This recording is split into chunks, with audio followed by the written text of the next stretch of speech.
भगवान शिव की लीलाओं का श्रवण करना, उनके पवित्र नामों का कीर्तन करना, उनके पवित्र चरित्र का चिंतन करना, ये तीन साधन ही वेद में और मुक्ति के बताए गए।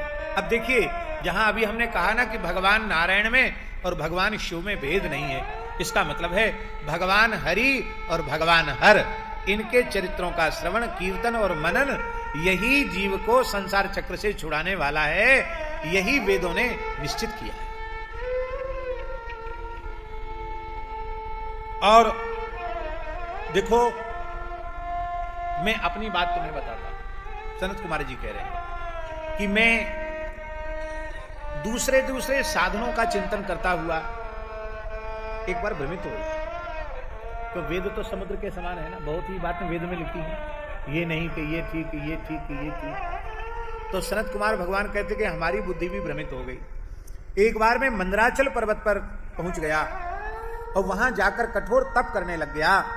उस समय भगवान शिव ने अपने पार्षद नंदिकेश्वर गण को यहां भेजा और समय दयालुर भगवान सर्वसाक्षी गणेश्वर, वो सर्वसाक्षी गणेश्वर भगवान नंदीश्वर हमारे निकट आए और उन्होंने प्रसन्न होकर के स्नेह पूर्वक हमें मुक्ति का साधन बताया कि भगवान शिव के चरित्रों का श्रवण, कीर्तन और मनन, यही जीव के मुक्त होने का ऐसा साधन है जिसमें किसी का किसी से किसी प्रकार का कोई विरोध नहीं। अब ऋषियों ने एक प्रश्न और कर, ऋषि कह रहे हैं कि हे भगवान, एक बात और बताइए। मान लो कोई व्यक्ति ऐसा है जिससे न श्रवण हो रहा है, न कीर्तन हो रहा है, न मनन हो रहा है, कभी कभार सुन लिया, कभी कभार कुछ कीर्तन कर लिया, कभी कभार मनन कर लिया, ठीक से न श्रवण कर पाता है, न कीर्तन कर पाता है, न मनन कर पाता है। क्या ऐसे मंद जीव के भी कल्याण का कोई साधन है क्या? बड़ी ऊंची बात है, बहुत ऊंची बात है।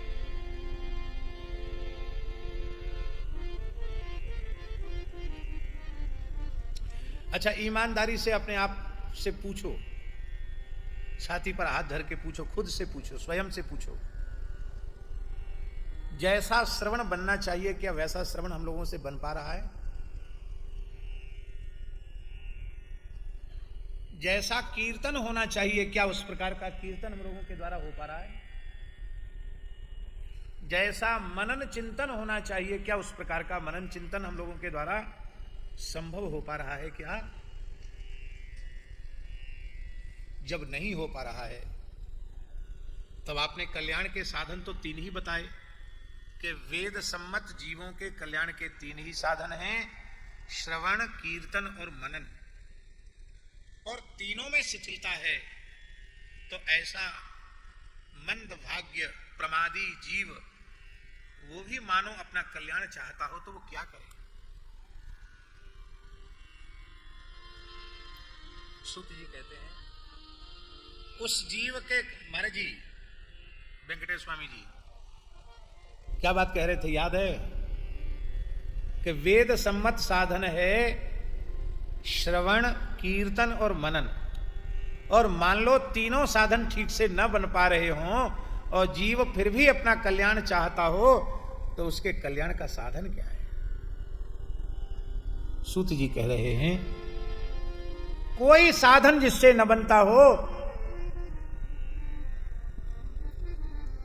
वह साधक भी श्रवणादित्रिके शक्तो लिंगम वेरम च शंकरम संस्थाप्य नित्यमभ्यर्च करेत संसार सागरम। बेर और लिंग ये दो स्वरूप हैं शिव जी के। बेर माने होता है प्रतिमा और लिंग, भगवान शिव की प्रतिमा और भगवान शिव का लिंग। इसको बहुत सरल शब्दों में समझें। लिंग शब्द का अर्थ क्या होता है? लिंग शब्द का अर्थ होता है लक्ष्म, चिन्ह, प्रतीक। भगवान शिव के प्रतीक को लिंग कहा गया। लिंग शब्द से अन्यथा अर्थ आप लोग मत लेना।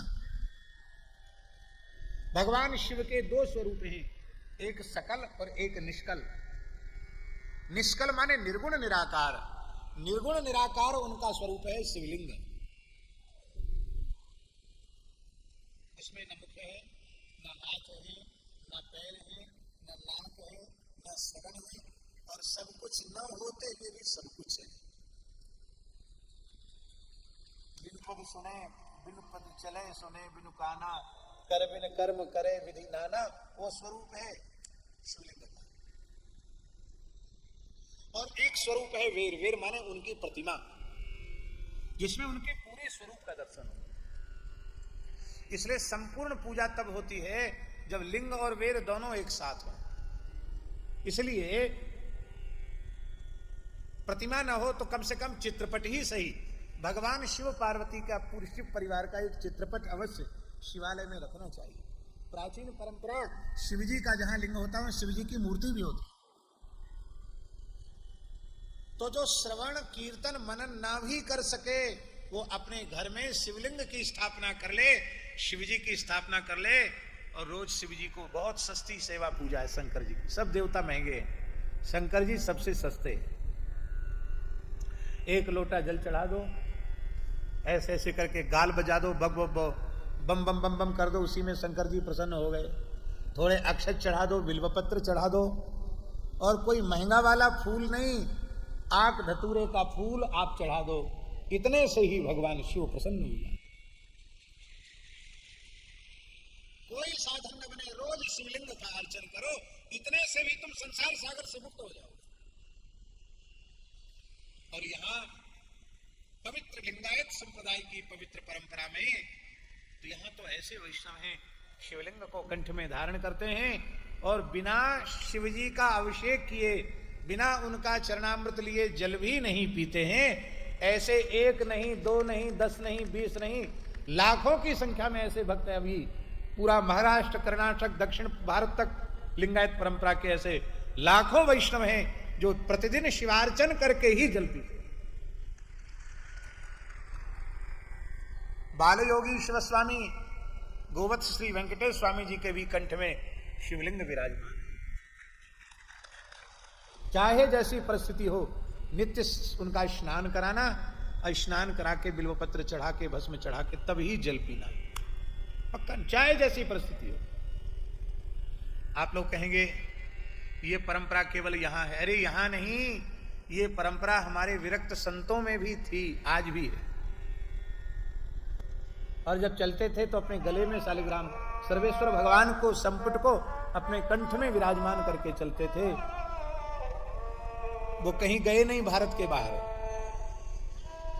सारा जीवन एक अंतर्मुख साधक की तरह, महापुरुष की तरह, महान रसिक की तरह उन्होंने श्री महल में ही अपना संपूर्ण जीवन व्यतीत किया। अद्भुत महापुरुष, ये पुराने संतों की परंपरा रही।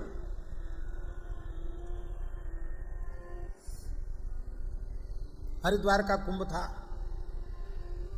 ये कुंभ नहीं,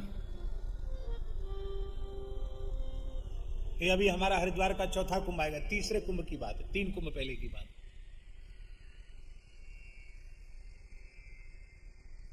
तब डाकोर में ही अपना छत्ता लगता था। तो अपने लालजी शालिग्राम जी पहले से कुंभ में चले गए, संत ले गए, और हम खाक चौक में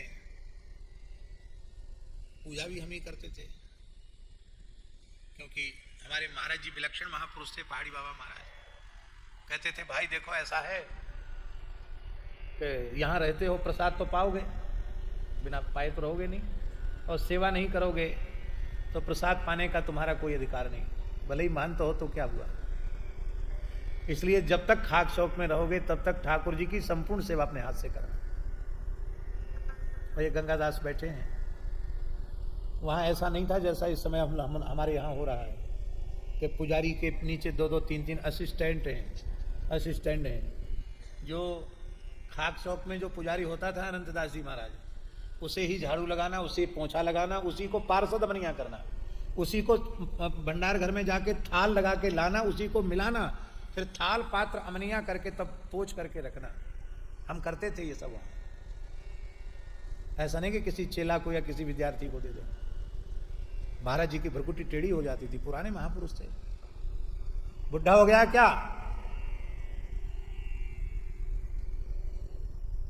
क्या संदेश, क्या महापुरुषों की मर्यादा।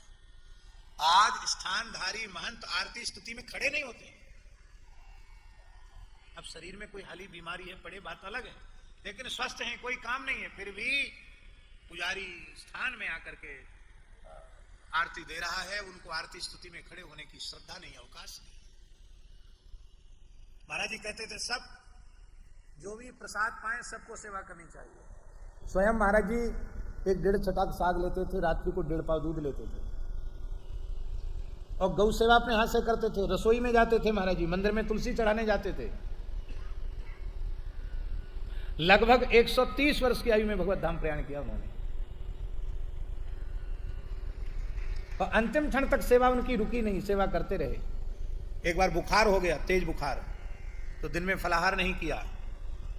हम पुजारी थे, हमने दूध ब्यारू का, ठाकुर जी का दूध लेकर के हम गए, तो महाराज जी बोले हमको उठा के बिठा दो, शरीर कांप रहा है। उठा के बिठाया तो उन्होंने दोनों हाथ से गिलास को छूकर प्रणाम किया, बोले पी जाओ।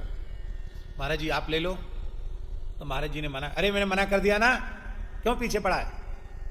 फिर मैंने थोड़ी देर में, महाराज जी आपने दिन भर कुछ नहीं लिया, वृद्ध शरीर, थोड़ा दूध ही ले लीजिए। तब उन्होंने क्या कहा, उन्होंने कहा आज मैंने अपने हाथ से गौ सेवा नहीं की है, इसलिए मैं दूध पीने का अधिकारी नहीं।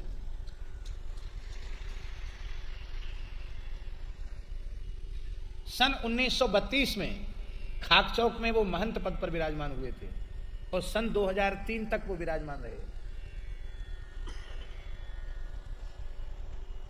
टटिया स्थान वाले बड़े महाराज जी कहते थे उनके जमाने का कोई महंत जिंदा नहीं है। 1932 में महंत बने थे और 2003 तक विराजे। कितना साल हुआ गिनती करो भाई, हम तो गण जानते नहीं।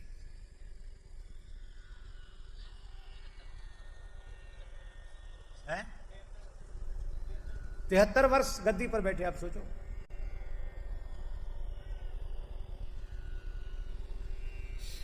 तो हम कुंभ की बात बता रहे थे, तो ठाकुर जी तो हमारे चले गए। अब हरिद्वार कुंभ में रामनवमी भी आ जाती है, तो महाराज जी बोले तो ठाकुर जी तो गए, तुम रामनवमी करके जाना, क्योंकि पुजारी और मुख्य उत्सव है रामनवमी का। तो रामनवमी करके शाम को बस से टिकट, कार वार कहाँ थी कि कार में बैठ के जाते, रोडवेज की बस में बैठ के गए। भगवान की सैन हो गई। बोले क्यों तैयार? हाँ महाराज जी तैयार। ठीक है, कमंडल ले लिया, सब आसन वासन ले लिया। बोले ठाकुर जी कहाँ हैं?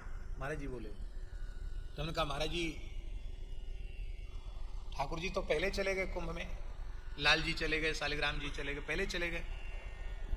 बक बक करता है, अरे हम पूछ रहे हैं उत्तर दे, ठाकुर जी कहाँ हैं? हमने कहा ठाकुर जी चले गए। तब बोले तुम्हें ज्ञान नहीं है, पुराने संत बिना ठाकुर जी के यात्रा नहीं करते। और तुरंत हाथ पैर धो के मंदिर में गए। अभी मंदिर पूरा बंद नहीं हुआ था, पर्दा आया था, शयन होता। महाराज जी भीतर गए। मूल पुरुष पहाड़ी बाबा के सेव्य नरसिंह शालिग्राम जी एक मलमल के कपड़े में तुलसी के सहित लपेट के मेरे गले में बांध दिया। बोले अब जाओ। वो नरसिंह भगवान आज भी हमारी सेवा में विराजमान है, जो महाराज जी ने अपने हाथ से गले में बांधे थे।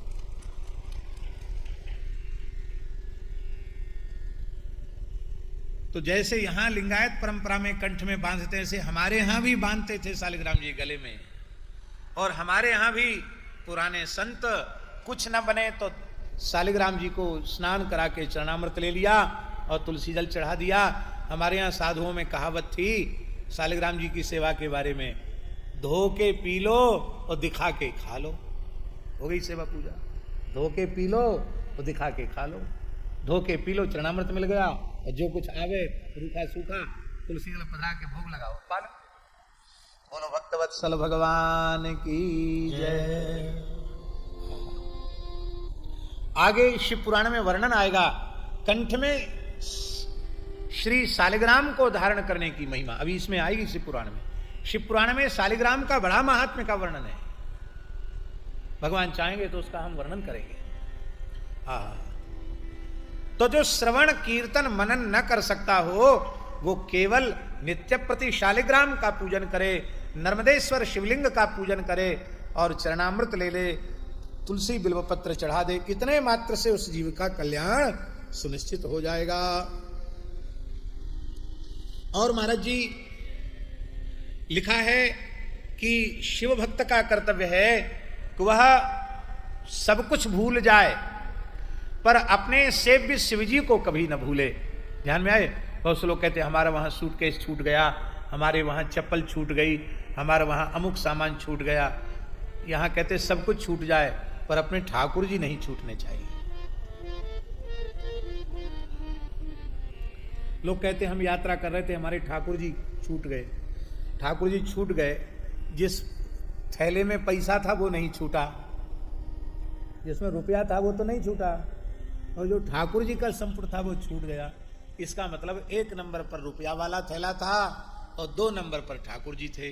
ठाकुर जी 2 नंबर पे नहीं रहते, वो तो 1 नंबर से भी 1 नंबर पर रहते, 2 नंबर पे नहीं रहते। ठाकुर जी को अपना प्राण मानकर अपनी छाती से लगाकर ठाकुर जी को कभी अपने से दूर नहीं करना। बोलो भक्त वत्सल भगवान की जय। तो अपने साथ रखने के लिए इतना बड़ा शिवलिंग रखना चाहिए, लिखा है अंगुष्ठ प्रमाण, इतना बड़ा, ज्यादा बड़ा नहीं। और जब बड़े शिवलिंग की स्थापना करना हो तो बड़े भक्तिभाव से मंडप, गोपुर, मठ आदि तीर्थ की स्थापना करे, उत्सव करे, और वस्त्र, गंध, पुष्प, धूप, दीप और महाराज जी मालपुआ आदि सुंदर व्यंजनों से वो भोग लगावे और बड़े बड़े उत्सव महोत्सव करे, राजोपचार महाराजोपचारों से पूजन करे। ऋषियों ने पूछा कि महाराज शंकर जी का पूजन शिवलिंग में क्यों होता है और वेर और लिंग दोनों में पूजन शिव जी का क्यों होता है? देवताओं का पूजन तो केवल उनकी प्रतिमा में होता है, मूर्ति में होता है। शिव जी का पूजन उनकी प्रतिमा में और लिंग में दोनों में क्यों होता है? तो श्री सूत जी ने वर्णन किया कि इस संबंध में सही सही बात बताने की शक्ति तो केवल श्री भोले बाबा की है, महादेव जी की है। सही बात तो वही बताएंगे, पर हमने अपने गुरुदेव व्यास जी की वाणी से सुना है कि भगवान शिव सगुण भी हैं और भगवान शिव निर्गुण भी हैं। सगुण उनकी मूर्ति है और निर्गुण उनका लिंग है। इसलिए सगुण निर्गुण दोनों स्वरूप होने के कारण भगवान शिव की पूजा मूर्ति में और लिंग में दोनों में होती है। बोलो शंकर भगवान की जय।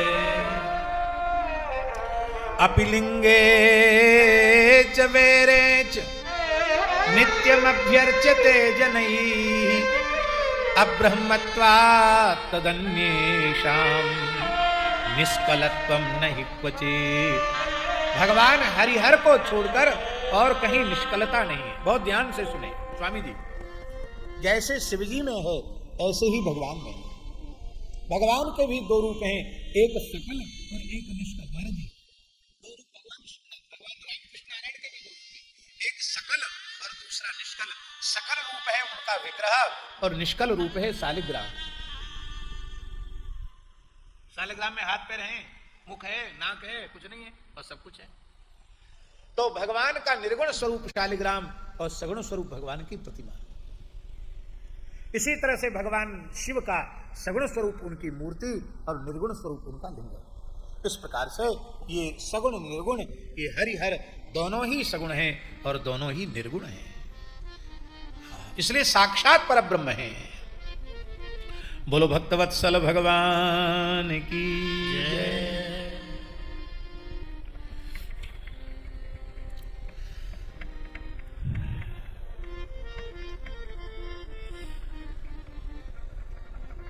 ऋषियों ने पूछा,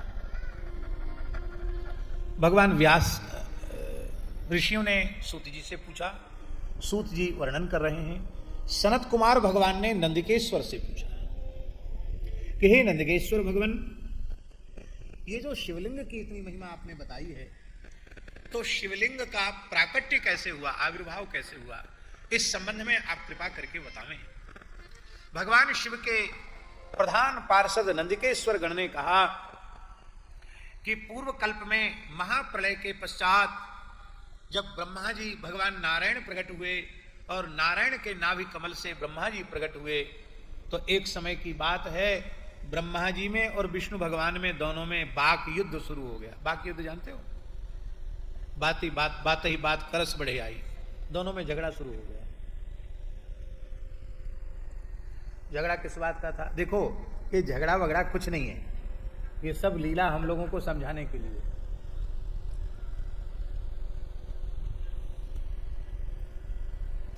ज्यादा बात नहीं करना चाहिए, इसे सुन लो, बहुत ज्यादा बातचीत नहीं करना चाहिए। बहुत ज्यादा बोलने वालों का झगड़ा प्रायः हो जाता है। आप भले ही अच्छी बात बोलते हैं ज्यादा, लेकिन कोई ना कोई आपको झिड़क देगा। अब वो माला फेर आप बोलते चले जा रहे हैं तो उसको गुस्सा आएगा कि नहीं आएगा? बहुत विचार पूर्वक बोलना, कम बोलना, स्वल्प भाषण करना, मित भाषण करना, ऋत भाषण करना, सत्य भाषण करना, अमृत भाषण करना। बोलना किसी को सीखना हो तो राम जी से सीखना चाहिए। राम जी कितना सुंदर बोलते हैं। राम जी ऋतभाषी हैं, राम जी मितभाषी हैं, राम जी सत्यभाषी हैं, राम जी पूर्वभाषी हैं, राम जी अपूर्वभाषी हैं। राम जी पूर्वभाषी हैं। इतने सरल हैं हमारे रघुनाथ जी के सामने व्यक्ति आए, वो राम राम करे न करे, राम जी मुस्कुरा के कहो भैया कैसे हो, अपनी तरफ से बोलते हैं। पूर्वभाषी, अपूर्वभाषी, इनके जैसी मीठी वाणी इनकी ही है। मिष्टभाषी, शिष्टभाषी, स्मितभाषी, मुस्कुरा कर बोलते हैं। बहुत कम बोलते हैं, बहुत ज्यादा राम जी नहीं बोलते। जो बहुत ज्यादा बोलते हैं वो प्रायः झूठ बोलते हैं। बहुत ज्यादा बक बक बक बक करे और बार बार कहे मैं बिल्कुल सत्य बोल रहा हूं, समझ लेना गंगा जी में इतने खड़े हो जाए तो भी झूठ बोल रहा है। ज्यादा बोलने वाले के मुंह से झूठ निकलेगा। आप लोग कहेंगे हम लोग तो सब चुप बैठे हैं, बोल तो आप ही रहे हैं, आप ही बोले चले जा रहे हैं। अरे भाई हम अपनी बात थोड़ी बोल रहे हैं, जो शिव महापुराण में ऋषियों का संवाद जो लिखा हुआ वो हम बोल रहे हैं। अपने मन से हम भी कुछ ना कुछ बोलने लग जाएंगे तो पटांग बोलना शुरू कर देंगे।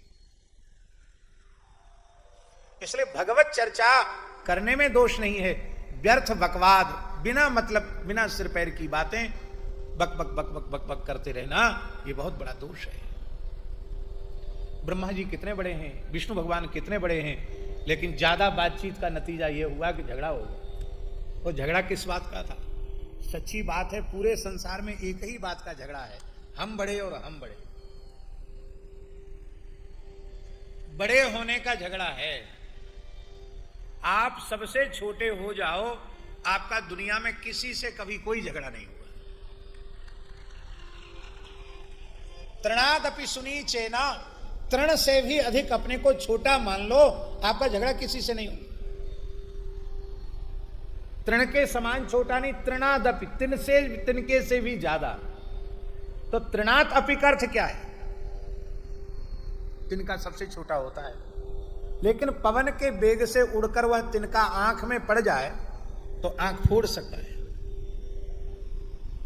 आंख को घायल कर सकता है। तिनका भले ही वायु का संग पाकर के आंख में पड़कर किसी को पीड़ा पहुंचा दे, पर साधक के द्वारा संसार के किसी भी प्राणी को पीड़ा नहीं पहुंचनी चाहिए। इतना छोटा हो जाए, अपने द्वारा किसी को कष्ट न पहुंचे, स्वयं कष्ट सहले पर किसी को कष्ट न दे, तो पूरा जीवन बिना झगड़े के व्यतीत हो जाएगा। तो आपने अपने को कुछ मान रखा है, मैं अमुक हूं, मैं तमुक हूं, मैं इतने ऊंचे पद पर बैठा हुआ हूं, और फिर झगड़ा कभी मिटने वाला? झगड़ा रहेगा। एक महात्मा हमको जयपुर में मिले, कई साल पुरानी बात है। वहां